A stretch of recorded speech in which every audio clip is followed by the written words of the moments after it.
잠언 15장 20절입니다.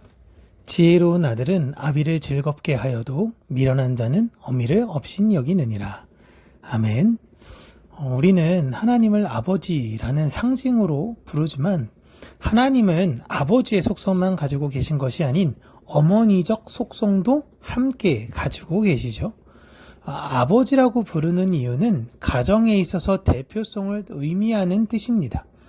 우리가 하나님의 자녀인 것은 하나님의 종속된 하나님 아버지의 규칙 아래에 있는 존재들이라는 의미인 것이죠.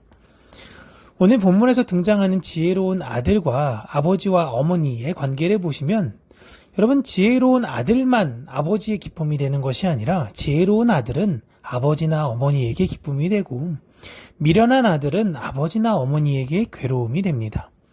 그럼에도 불구하고 아버지와 어머니를 구분시킨 이유는 지혜로운 아들은 그 삶을 아버지의 권위의 규칙을 지키는 것으로 살아가기에 그 어미도 존중하고 살아가지만 미련한 아들은 아버지의 권위와 그 규칙을 무시하고 살기에 그런 자신을 끊임없이 받아주려고 이해하려는 어머니마저도 우습게 여기면서 사는 것을 지금 비유하고 있는 것이죠. 지혜라는 것은 내가 무언가를 알고 있다라는 것이 아니라 내가 무언가를 모르고 있다라는 것에서 출발하는 자세입니다. 이게 진짜 중요한 거예요. 우리는 예수님을 알고 예수님을 믿습니다. 그러나 예수님을 모르고 예수님을 믿지 못하는 존재들, 지혜는 여기에서부터 출발한다라는 거예요. 분명히 나는 예수님을 알고요. 예수님을 믿습니다. 근데 나는 예수님을 모르고 예수님을 믿지 못합니다. 라고 고백하는 자들이 지혜로운 자들이다라는 것입니다. 사람은 본능적으로 강한 사람들에게 대적하기를 어려워합니다. 그래서 자신보다 아버지가 힘이 있을 경우엔 아버지를 대적하기는 쉽지 않죠. 그러나 상대적으로 어머니는 다릅니다.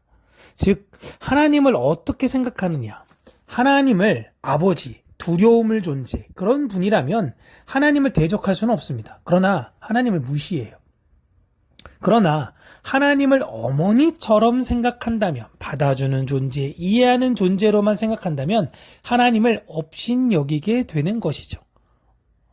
이게 하나님의 자녀라고 불리우는 사람들이 하나님을 어떻게 해석하고 생각하느냐에 따라서 본인도 모르게 나오는 태도를 이 세상에 패역한 자식들을 대입해서 이야기해주고 있는 것입니다.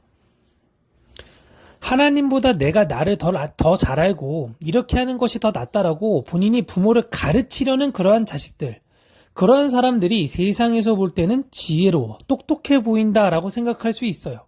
그러나 성경에서는 그런 태도를 미련한 태도, 그러한 사람을 미련한 자라고 이야기하고 있는 것입니다.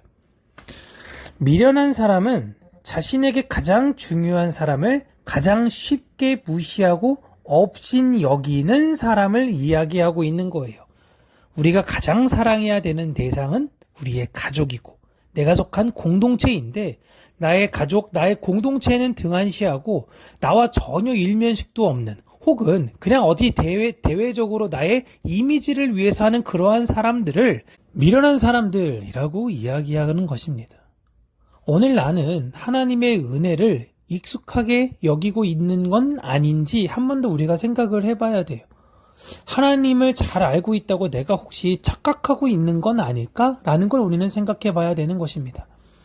지혜로움이라는 것은요, 어디 멀리에서 얻어지는 그러한 깨달음인 것이 아니라 나를 사랑해준 존재를 존중하는 데에서부터 시작하는 것입니다.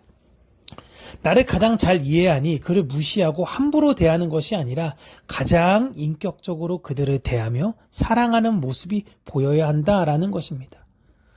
우리 예수님께서 오늘도 우리를 그렇게 사랑하십니다. 그렇기에 우리는 오늘도 예수님을 무시하거나 업신 여기는 것이 아니라 그 예수님을 묵상하며 오늘 하루도 그 지혜와 동행함으로 말미암아 충만의 길, 은혜의 길을 걷게 되시기를 주님의 이름으로 축복합니다.